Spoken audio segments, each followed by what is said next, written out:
జోహార్ జోహార్ తెలంగాణ విద్యార్థి అమర వీరులకు జోహార్ జోహార్ జై తెలంగాణ జై తెలంగాణ జై తెలంగాణ జై తెలంగాణ జోహార్ తెలంగాణ విద్యార్థి అమర వీరులకు జోహార్ జోహార్ జోహార్ తెలంగాణ విద్యార్థి అమర వీరులకు జోహార్ జోహార్ జై తెలంగాణ జై తెలంగాణ జై తెలంగాణ జై తెలంగాణ జై తెలంగాణ జై తెలంగాణ సాధిస్తాం తెలంగాణ విద్యార్థి ఆశయాలను. ఈ రోజు నిజమైన ఉద్యమ కేంద్రం ఆర్ట్స్ కాలేజ్ ముంగట అమరవీరులకు తెలంగాణ రాష్ట్ర ఏర్పాటుకు సంబంధించిన నివాళులర్పించడం జరిగింది. ఇది నిజమైన ఉద్యమ కేంద్రం. తెలంగాణ రాష్ట్రం వచ్చిందంటే ఈ యొక్క ఆర్ట్స్ కాలేజీ వల్లనే. అక్కడ ఉన్నటువంటి టీఆర్ఎస్ భవన్, కేసీఆర్ కట్టుకున్న భవన్, అది రాజకీయ పార్టీ నాయకులది.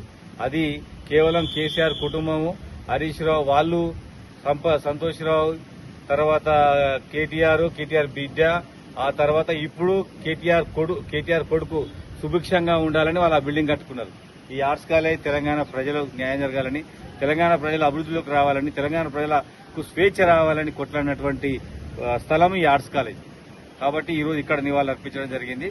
తెలంగాణ రాష్ట్ర ప్రజలకు ఏం కావాలన్నా, తెలంగాణ రాష్ట్ర ప్రజలకు ఏ ఆపద వచ్చినా ఇక్కడి నుంచే కొట్లాట మొదలైంది. అందుకోసమనే ఈ తెలంగాణ రాష్ట్రం కోసం ఏర్పడేదే ఉస్మానియా యూనివర్సిటీ. తెలంగాణ రాష్ట్ర ఏర్పాటుని కాంక్షించినటువంటిది ఈ ఆర్ట్స్ కాలేజ్. 52లో, 69లో, 2001లో, 2009 నుంచి 14 జరిగిన ఉద్యమంలో ఆర్ట్స్ కాలేజ్ క్రియాశీలక పాత్ర పోషించింది. ఇది ఉన్నంతకాలం తెలంగాణ ప్రజల కోసం కొట్లాడుద్ది. ఇది ఉన్నంతకాలం తెలంగాణ ప్రజలకు ఏ ఆపద వచ్చినా ఆర్ట్స్ కాలేజ్ వేదిక అవుతుంది. అందుకోసమనే ఈ ఆర్ట్స్ కాలేజీ 100 ఏళ్లు ఉండాలి. తెలంగాణ ఇది తల్లి లాంటిది. ఈ రాయి ఇక్కడ ఏమీ ఆశపడదు. ఈ రాయి ప్రజల కోసమే ఉంటది. ఆర్ట్స్ కాలేజీ అక్కడ కట్టుకున్నటువంటి కేసీఆర్ భవన్ రాజకీయాన్ని కాంక్షిస్తుంది. అది ఇంటర్నల్ ఎజెండా, వాళ్ళకి రాజ్యం రావాలని. ఇక్కడ దీనికి ఏమీ ఆశ ఉండదు. తెలంగాణ ప్రజలు సుభిక్షంగా ఉండాలని కోరుకునేదే ఆర్ట్స్ కాలేజ్. కాబట్టి ఇది ఆర్ట్స్ కాలేజ్ కంటే అమరవీరులకు నివాళులర్పించబడింది.